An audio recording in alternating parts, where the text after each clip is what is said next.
Yun po. Magandang hapon po. Magluluto tayo ngayon ng ampalaya. Ampalaya na may sardinas at itlog. Ito po siya. Sardinas at itlog. Ayan po. 2 pirasong itlog po. Ngayon, simulan na natin ang pagluluto. Yan po. Handa na po natin yung ating lutuan. Ayan.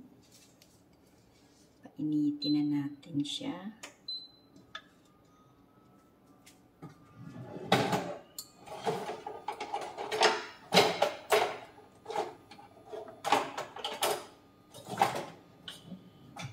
Ampalaya. Habang umiinit po siya, ilagay na natin yung sardinas para yung langis na ng sardinas ang magpapaluto dyan. Para naiiba naman po, pero para may lasang sardinas. Ayan. Painitin po natin.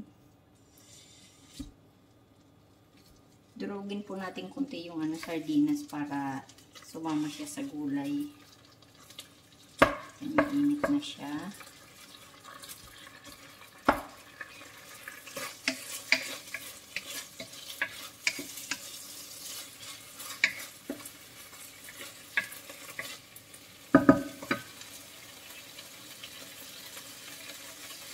Lagyan po natin ng konti yung langis niya kasi kulang yung langis ng sardinas. Ayan. Para ano na po natin yung dapat po meron itong kamatis, maraming kamatis. Kaya lang, hindi ko naman siya kayang ubusin sa isang kain. Kaya dapat walang kamatis kasi yung kamatis madaling makasira ng luto. Ayan. Tapos meron po siyang langis. Saka na natin ilagay yung ating sibuyas. Sibuyas at bawang. Sabayin na po natin ang pagluluto. Bigyan natin i-sauce.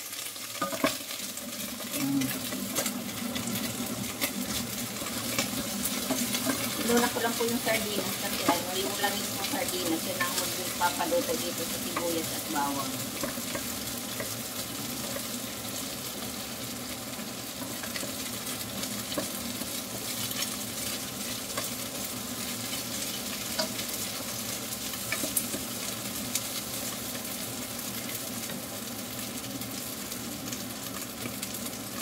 Dadanti pa po na konting langis kasi masyado na na-absorb ng laman ng sardinas yung langis.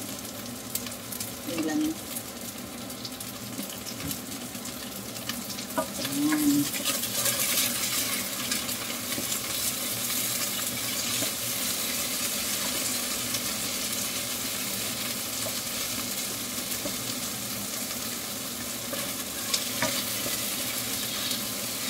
Stop na natin dito sa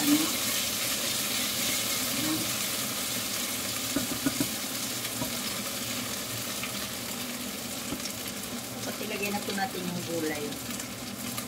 Sardinas ay itong ampalaya.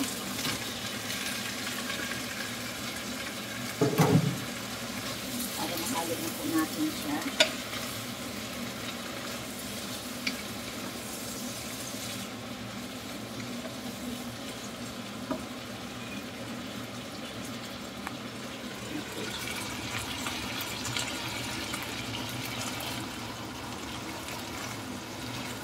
Tutuyo-tuyo po natin yung sabaw kasi nagkaroon na siya ng tubig para paglagay natin ng itlog, buo-buo pa rin siya.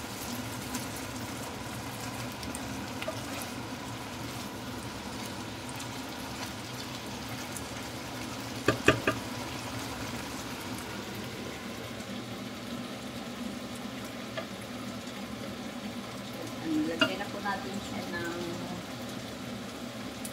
paminta. Paminta.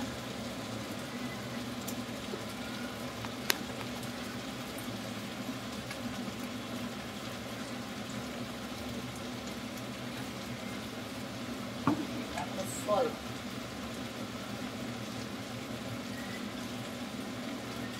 Ito natin siya ng salt. Ito po, Himalayan pink salt. Para may lasa na siya.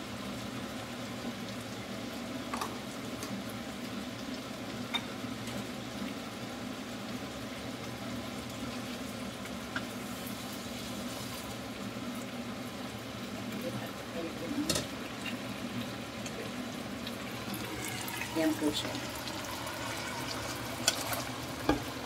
Lipat natin sa gilid ito para makita yung niluluto natin.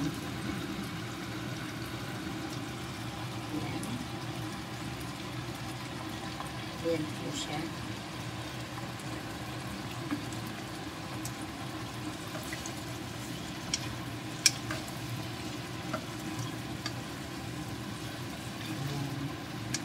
Tuyo-tuyo po natin yung ano. Ayan. Tapos, ayan, may sabaw po siyang kunti. Ayan muna natin siya. Para mailagay natin yung itlog.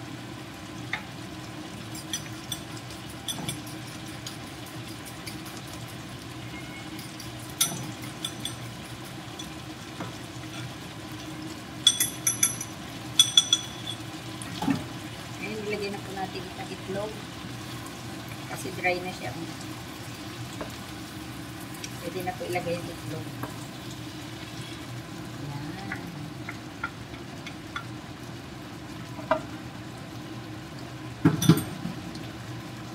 Ayan po yung itlog. Antayin lang po natin medyo magbuo-buo siya.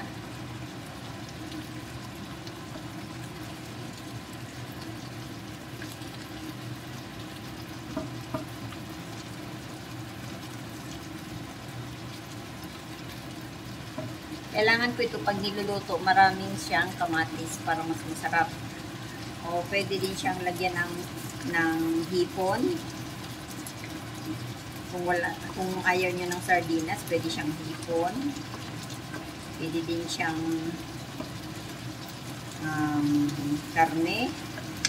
Ano po yung available nyo?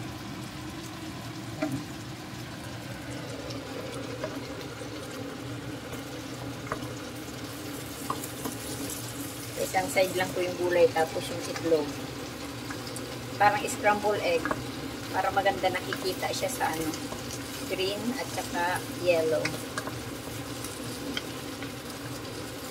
Hindi ko po siya sinasama no na ihalalawak na sa gulay kasi hindi mo siya makikita na may itlog. Dapat ganito, parang scramble egg. Yan. Parang scramble egg siya. Ngayon, ready na po yung scramble egg natin. Ayan. I-mix na po natin sa gulay.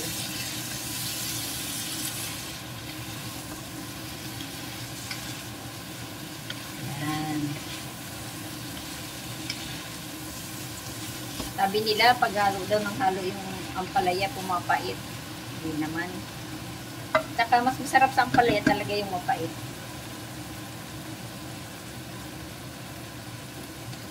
Ngayon, yung data po ng sardinas, lagyan natin siya ng tubig at yung pang isabaw natin para makuha pa yung lasa ng sardinas. Ayan.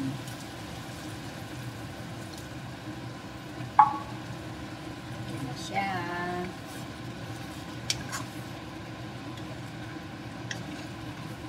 Tapos dapat po ito hindi masyadong hindi masyadong lutong-luto. Takpan na po natin. Ayan lang po natin siya mga 1 minute.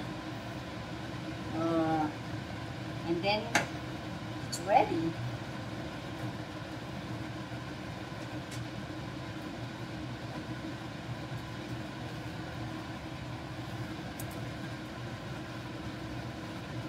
Ayan po. Hintayin lang po natin ng 1 minute.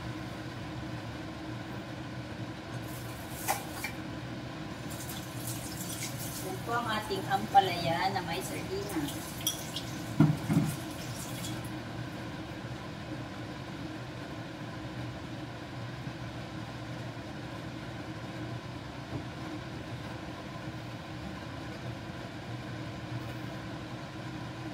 1 minute lang po ang antayin natin para maluto siya. Lutong-luto. Ayan po ang ating sardinas. Ang palaya po sardinas with egg, with scrambled egg. Ayan po. Dapat po yung yung ampalaya, half cook lang yung pagkakaluto para kita yung green niya. Kasi pag lanta na po ito, pangit na yung kulay niya, hindi na green. Yan po. Madali lang naman po maluto yung ampalaya. Pwede nga itong yung sausawan, ginagawa kong sausawan. Yung sariwang ampalaya. Yan po. Okay. Ayan na po ang ating ampalaya na may sardinas at itlog. Ready na po siya. Patay na natin yung apoy. Ayan. Sito na siya. Tapos alisin na natin yung, hindi pa. Kasi umuusok pa. Yan na po ang ating dinner tonight.